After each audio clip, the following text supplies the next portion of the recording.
فرزقك يا عبد الله سيأتيك، لكن لا تستعجل، لا تسرق، لا تأخذ رشوة، لا تحارب الناس في أرزاقهم.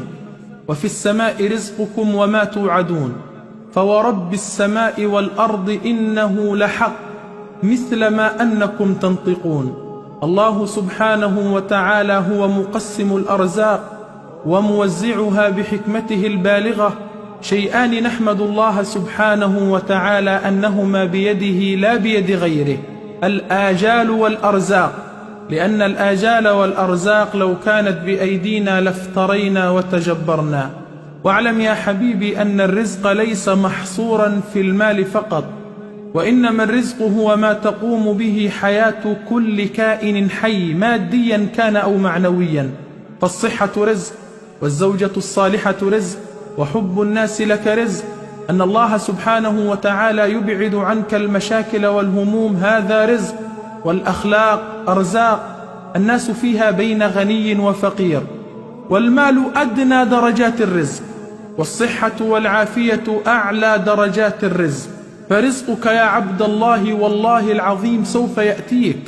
جلس إبراهيم بن أدهم في يوم من الأيام يأكل بعض قطع اللحم المشوي، فجاءت قطة وأخذت من أمامه قطعة لحم وجرت، فتبعها إبراهيم، ووقفت القطة أمام زحر مفتوح فرمت قطعة اللحم وجرت للمرة الثانية. وفجأة خرج ثعبان أعمى فقئت عيناه، خرج على رائحة اللحم، فأخذ قطعة اللحم ثم رجع إلى جحره مرة ثانية.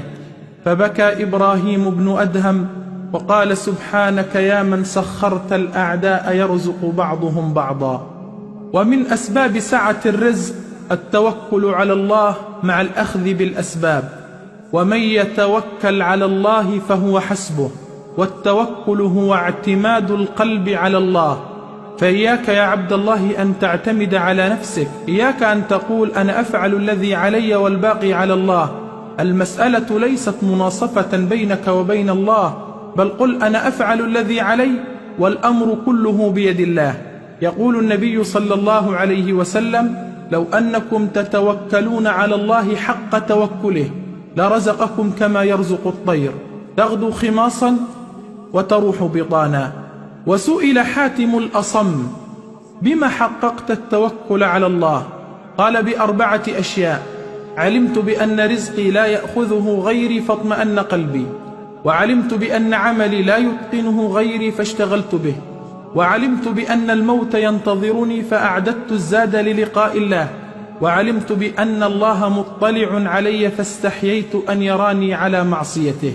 ويقول شيخ الإسلام كما جاء في جامع المسائل، قال: من أراد أن يكون أقوى الناس فليتوكل على الله عز وجل.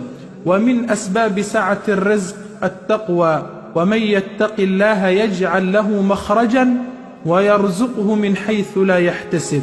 والتقوى هي الخوف من الجليل، والعمل بالتنزيل، والرضا بالقليل، والاستعداد ليوم الرحيل. ومن أسباب سعة الرزق كثرة الاستغفار، وهو أن تقول أستغفر الله أو اللهم اغفر لي.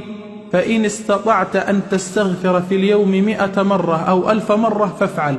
قال الله عز وجل مخبرا عن نبيه نوح عليه السلام: فقلت استغفروا ربكم إنه كان غفارا يرسل السماء عليكم مدرارا ويمددكم بأموال وبنين ويجعل لكم جنات ويجعل لكم أنهارا ما لكم لا ترجون لله وقارا.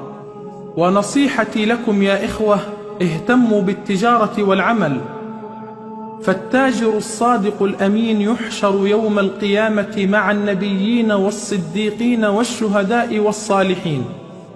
والإسلام العظيم حثنا على العمل والتجارة. والإسلام ليس ضد الغنى، لأن المال هو عصب الحياة، والغني الشاكر خير عند الله من الفقير الصابر. قال الشيخ الألباني قديما: أتمنى أن أكون ملياردير حتى أوسع على فقراء المسلمين، فالعمل مفتاح الأمل، وأطيب الكسب عمل اليد، واليد العليا خير من اليد السفلى، والتعفف خير من التكفف، فالعمل أشرف 1000 مرة من ذل السؤال. يقول النبي صلى الله عليه وسلم كما في الحديث الذي رواه الإمام البخاري في صحيحه: والذي نفسي بيده لأن يأخذ أحدكم حبله فيحتطب على ظهره خير له من أن يأتي رجلا فيسأله أعطاه أو منعه.